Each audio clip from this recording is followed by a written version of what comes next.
I have some questions that I think really hit such important topics. And first, from Patty from Queens, who understood that we made this amazing effort, Department of Education made this amazing effort to get technology in the hands of hundreds of thousands of young people who just didn't have access to it as we've been doing distance learning. Well, Patty says, will the city take back the iPads distributed to all these students when the crisis is over? Well, look, let me give you the facts. Almost 250,000 iPads distributed just in the course of a few weeks. And that means that every student, literally every student who's requested one, has gotten one.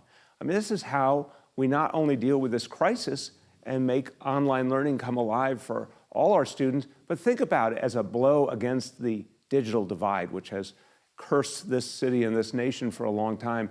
This is actually an extraordinary moment of fighting back against that divide. So something very good has happened here. The answer is, look, these iPads, of course, they're public property. It's like, think about a library book or anything else that belong to the Department of Education. But these students will be using them for quite a while. We want them to hang on to them and use them until this crisis is done and potentially well beyond. This is something that's going to help us move forward. Look, we're looking forward to September. We come back to school, but in the meantime, a lot of learning is going to take place. I want to see the next school year be the strongest we've ever had. And in the meantime, this technology is doing a world of good. Now, Hassan asks a question, a very timely question. Hassan says, are we doing anything about homeless people on the train? As an essential worker, Hassan says he doesn't feel safe riding the subways. Look, Hassan, to you and all essential workers, we have an obligation to keep you safe. We honor you, we appreciate you, we have to keep you safe on the subways and everywhere else. We're all depending on you.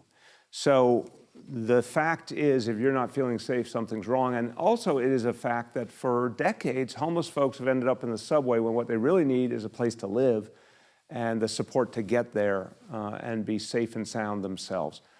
So I worked with the governor on something I think will be a game changer, a plan by the MTA to clean all stations in the overnight hours, to shut them down, do a full deep cleaning. And that's going to be good for everyone and make everyone safer, especially our essential workers. But beyond that, it's also going to be a moment of change that we need, because then everyone has to come up above ground at a certain point in the night. And they'll be met, the homeless folks will be met with our outreach workers who are there to help them, to get them to safe havens, to get them to care, to get them to medical help, whatever they need, and trained members of the NYPD who are working on homeless outreach. I think this is a moment where we're going to achieve more than one good thing, help the homeless, but also honor our essential workers and make our subways cleaner and better. So I think it's going to be a big step forward.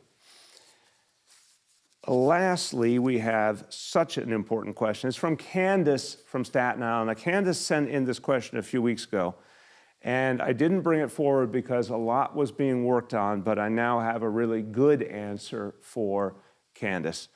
Candace says, when will the city clerk and the New York City Marriage Bureau be opened again?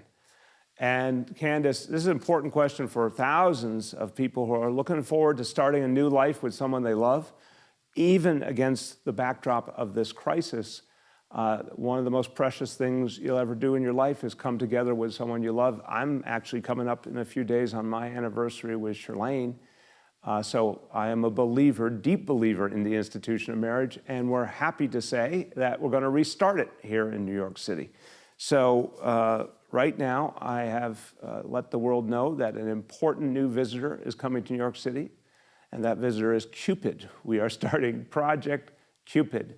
And it'll start late this coming week and live on Thursday, May 7.